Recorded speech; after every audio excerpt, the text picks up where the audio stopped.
ናይ ኤርትራን ኢትዮጵያን ዝምልከት እዩ ኢትዮጵያ ወፃኢ ጉዳይ ሚኒስትር ናይ ኢትዮጵያ ዘውፅኦ ሓደ መግለፂ ኣሎ ብኡ ክንጅምር ኢና እቲ መግለፂ ኣብ ትግራይ ሓደ ባህል ኣሎ ናይ ልማኖ ቆፋዳ ወይ ናይ ልማኖ ሳንጣ ይበሃል ተምሃራይ ፈለገ ህይወት እንተኾንካ ዜርካ ለሚንካ ማሕበረሰብ ለሚንካ ተተኺብልካ ስለ ዝኾነ ታቀለብካ ተወስዳ ድሓር እንጀራ ልማኖ ወይ ከዓ ሳንጣ ልማኖ ማለት ሓደ ፀሊም ጣፍ አሚን ቀይሕ ጣፍ ሓደ ጻዕዳ ጣፍ ሓደ ዳጉሻ ሓደ ናይ መሸላ ሓደ ናይ ዒልቦ እንጀራ ስለ ዝበካ ኩላ ሕውሱስ ዝበለት እያ ትኸውን ለዚ እንጀራ ልማኖ ወይ ከዓ ሳንጣ ልማኖ ተባሂሉ እውን ይግለጽ ኢና ከምኡ ዝኾነ መግለፂ ኣውፅኦም ኣለዉ ኢትዮጵያ ንኤርትራ ዝምልከት እዩ ንሻዕብያ ዝምልከት በዚ ኣጋጣሚ ፅባሕ ዝኽበር ናይ ኤርትራ ናይ ናፅነት በዓል እንኳዕ ኣብፀሓኩም ክብል ፈቱ ብናይ ደደቢት ስታፍ እውን ወኪለ ማለት እዩ ተኸታተልቲ ደደቢት ስታፍ ናይ ደደቢት ከምኡ እውን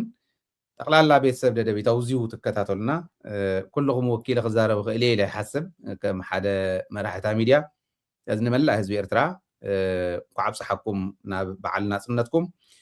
ንሻዕብያ እውን ናፅነት ንኽመፅእ ሻዕብያ ዝመርሖ ቃልሲ ስለ ዝነበረ እንኳዕ ኣብፀሓኩም ክብል ፈቱ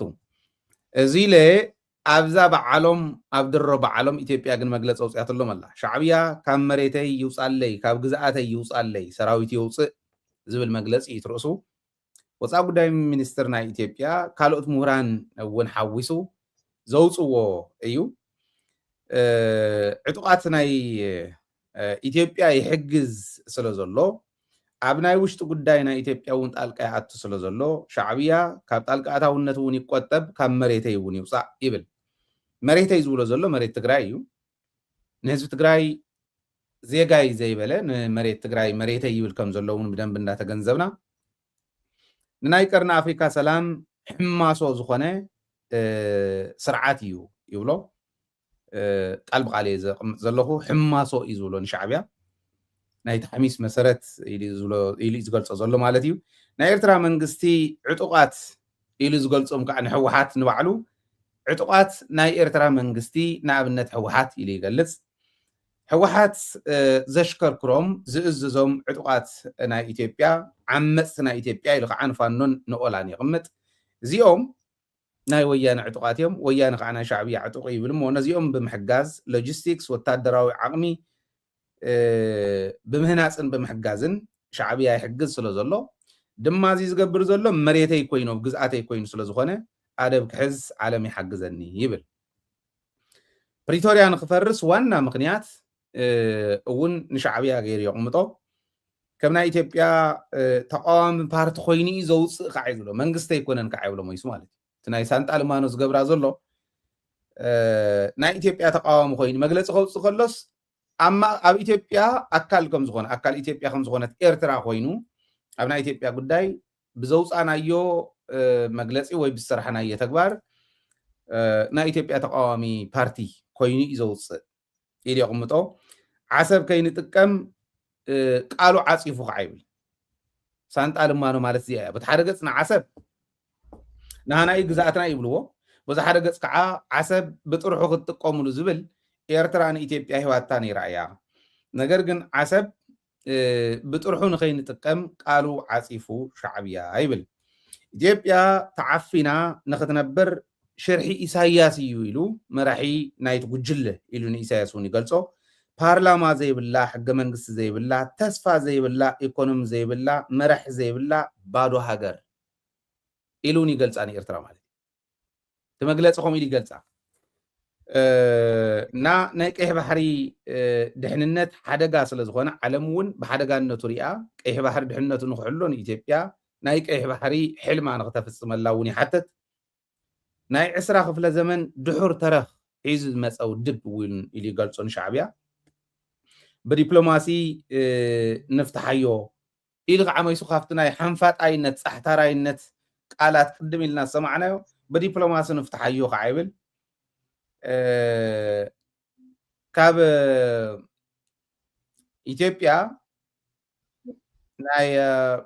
ኢትዮጵያ ብዝተፈላለየ መንገዲ بحر ودب نخيتركب ناي بعلو ناي قح بحر طرحته يكون بخالوت كبابታት ውን እንገብሮም ምዕዳዋት እዚኣቶም ውን ጣልቃ እንዳኣተወ ይሕምስ ይብል ሞ ምናልባሽ ኣነስ እዚኣ ዝብል ዘሎስ ናይ በርበራ ወደብ ደኾን ይኾን ኢለ ጠርጢረ ፅንሒልና ውን ስለ ዘለና እቶ ፅንሒልና ንሪኦ ምናልባሽ ምስ ይኽሕጉሶ ክእል እየ ብኻሊእ መንገዲ ውን ንኸይንረክብ ይሕምሰና ኣሎ ዝብሎ ዘሎስ በርበራ ወደብ እዩ ኢለ ዝሓሰብ ኩሉ ሓደ ምክንያት ኣለኒ ንምንታይ ኢትዮጵያ ንሶማሊላንድ ናይ ሃገርነት ኣፍልጦ ክትህብ ትሸባሸብ ከም ዘላ ኢሉ አንዳፍታ ዝበሃል ሚድያ ውፅይዎ ኣሎ ናይ ሶማሊላንድ ዲፕሎማት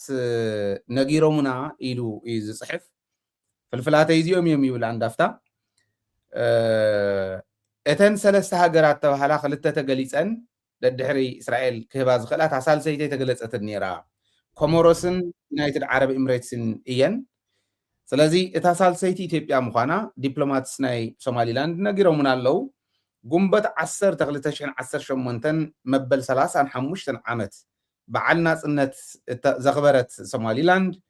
ኣብ በዓል ናጽነታ ኤክስፔክት ጌራቶ ዝነበረት ዝተፈላለዩ ምክንያታት ተናዊሑ እዩ ናይ ኢትዮጵያ ናይ ሶማሊላንድ ሃገርነት ኣፍልጦ ትበሉ እዚዩ ንኽናዋሕ ዝገበረ ከዓ ጌዲዮን ጢሞቴዎስ ናብ ዋሽንግተን ከይዱ ነይሩ እዚ ንሕና ተፍልጦ እንተሂብናስ ንዓና ፕሮቴክሽን ትህቡና ዲኹም ናይ ባሕሪ ሕቶና ተቐበልዎ ዲኹም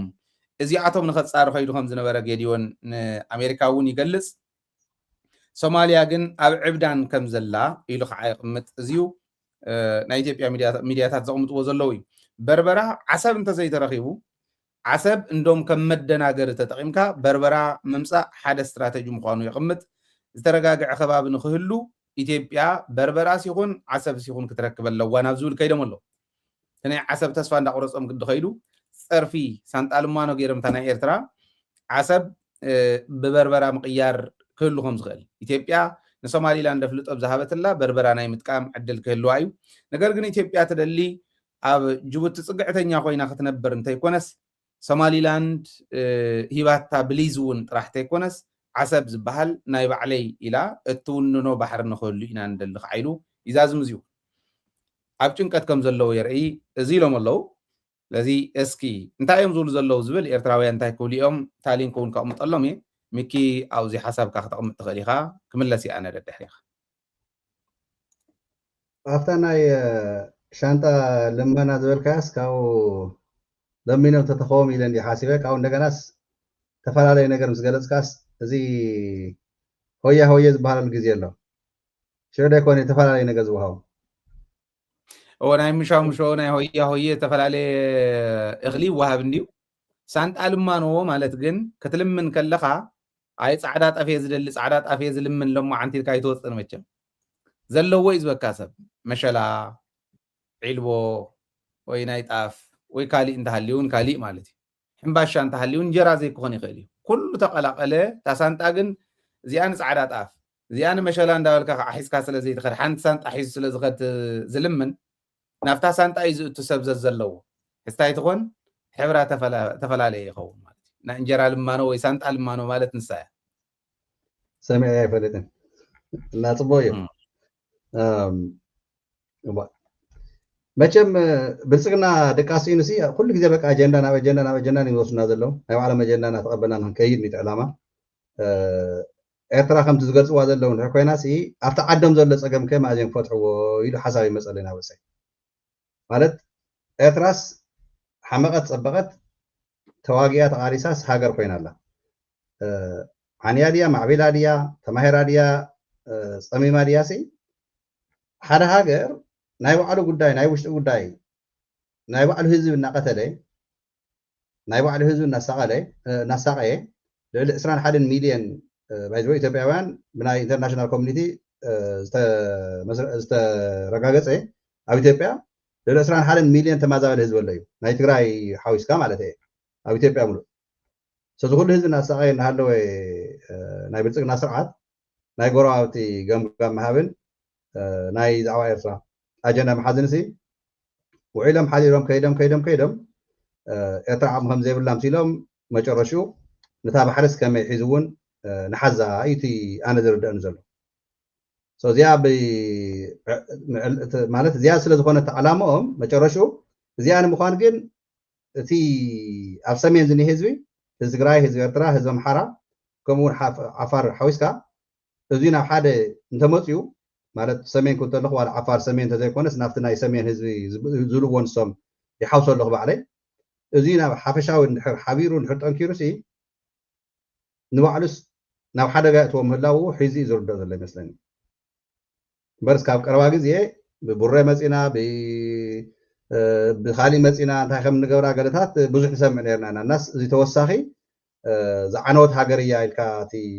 ፕሮፓጋንዳስ ንመን እዮም ከርድኡ ንመን እዮም ከእምኑ ግን ብዙሕ ኣነ እኳን ክርድአን ኣይከኣለን ግን እቲ ፈኻራት ብድዐ ሰሚዕናዮ ሒዙ እውን ብሓደ ሓደ ወገን ክቅፅልዎ ይምክሩ ብሓደ ሓደ ወገን ከዓ ነየ ተኸበብና ብግብፂ ከዓ ይብሉና እንዲያው ኣብ ሰዓት እዙይ ኣብዚ 2 ወርሒ እዚ ውሽጢ ተመሊሰ ክርኢ ከለኹ ወይ ክሓስብ ከለኹ ዝሐሸ ዲፕሎማሲ ናይ ዓለም ተመክሮ ኣምፅያ ዘላ ፅቡቅ ነገር ተርኢ ዘላ ኣብ ቀርኒ ኣፍሪካ ኤርትራ እያ ምስ ኣሜሪካ ምስ ግብፂ ምስ ካልኦት ሃገራት እውን ያው ትደፈላ እያ ተዓብይ ግን ምስ ኣሜሪካ ሒዙ ተምፅኦ ዘላ ቅርርብ ተኣምር እዩ ባይዘወይ ናይ ኤርትራ ታሪክ ተራእዩ ዘይፈልጥ ምቅርራባት ትገብረላ እዙይ ጠንኪራ ንድሕር ቀፂላትሉ ንኢትዮጵያ ዋላ ብኢኮኖሚ እንተዘይመጠነታ ኤርትራ በቲ ዲፕሎማሲ ከደ ዘሎ ግን ናይ ብልፅግና እናተኸበበ ኣብቲ ሰሜን ዋላ ተወርኩስ ኣብ ደቡብ እውን ቀሊል ህዝቢ ኣይኮነን ኣንፃሩ ዝለዓል ዘሎ ማለት እዩ መጨረሹ ግን ንሕና ልቢ ተጌርና ምስቲ ጎረባብትና ሃገራትን ህዝብን ድሕር ተሰሊፍና ተኸቢቡ ዘሎ መጨረሹ ስለ ዝጨነቐቶ እያ ማለትስ ትማር እውን ኣብኡ ዘሪእና ነርና በቃ ኣብ ቀረባ ግዜ ክመፁ ምዃኖም ገለታት እንዲያው ኣብ ናይ ደደቢት ፌስቡክ ለማዓንቲ ዝረአኽዋ ነራ ናይ ሚኬለ ጥንክር ዝበለት መልሲ ዝሃባ ደስ ኢላትንስ ንባዕለይ ንሳ ኣውሪደ ሰቂለይ ኣብ ፌስቡክ ብጣዕሚ ደስ ኢላትን ኣመላልሱ ሲ ናብ ትግራይ ክኣትው ዝኽእሉስ ወይ ንህዝቢ ትግራይ በዲልና ኢና ቀረይታ ኢሎም ወይ ከዓ ተማሪኾም እዮም ገለ ዝገለፃት ተመቻትን ነራና ናይ ብልፅግና ልኡኻትን ብልፅግና በዓላቶም ምንሲ ፅባሕ ንጎ ኤርትራ ከምዚያ ገለገለታት ኢሎም መጨረሹ ናይ ባዕሎም ገመድ ኣብ ክሳዶም መሸንክኦ ኣዳልዮም ከም ዘለው ተመሲሉ ይረአየና ኣሎ ማለት እዩ ኣብቲ መጀመርታ ግን ሰላም ክብል ይግበአን ነይሩ ኣብ ዓለም ሙሉእ ዘለኹም የቕረይታ ሰላም ይበልኩምን ሰላም ክትህልው እናተመነይኮ እየ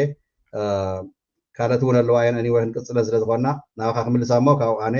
ዝኾነ ሓሳባት ኣለዋ እየን ክቐርበን ዝደልዩ ኣነ እውን ለማዓንቲ ፅቡቅ ነሰን ክተቕርብ ኢኻ ኣብዚኡ ኣጋጣሚ ኮይኑ ምስቱ በዓል ናፅነት ስለተተሓዘ ናይ ኤርትራ ዲፕሎማሲ ከመይ ይኸይድ ከም ዘሎ ብዝተወሰነ መልክዑ ክውስኸሉ ኢትዮጵያውያን በኣር ክርድእዎ ምእንታን ትግርኛ ዝሰምዕ ጥራሕ ዘይኮነስ ተምሓርኛ ዝሰምዕ እውን ተርጊሙ ዝሰምዖ ሞኒተር ካብ ዝግበሩ ቴሌቭዥን ጣብያታት ሓደ ስለ ዝኾነ ደደቢት ኣነ ቅድሚ ሕዚ ከምኡ ክበሃል ሰሚዕ ኣይፈልጥን ናይ ኣሜሪካ ፕሬዚደንት ንመንግስቲ ኤርትራ ወይ ንሻዕብያ እንኳዕ ደስ በለኩም እንኳዕ ኣብፅሓኩም ናብ በዓል ናፅነትኩም ኢልዎም ዝብል ብናተይ ሂወት ዘመን ኣይረኣኹን ንመጀመርያ ግዜ ዶናልድ ትራምፕን ፑቲንን ሊኢኾም ዝብል ናይ ኢትዮጵያ ሚድያታት ባዕለን እየን ዘውፅኦ ዘለዋ ሕዝባ ይዘውን ስለዚ ፑቲን ናይ ራሻ ፕሬዚደንትን ናይ ኣሜሪካ ፕሬዚደንትን ንናይ ኤርትራ ህዝብን መንግስትን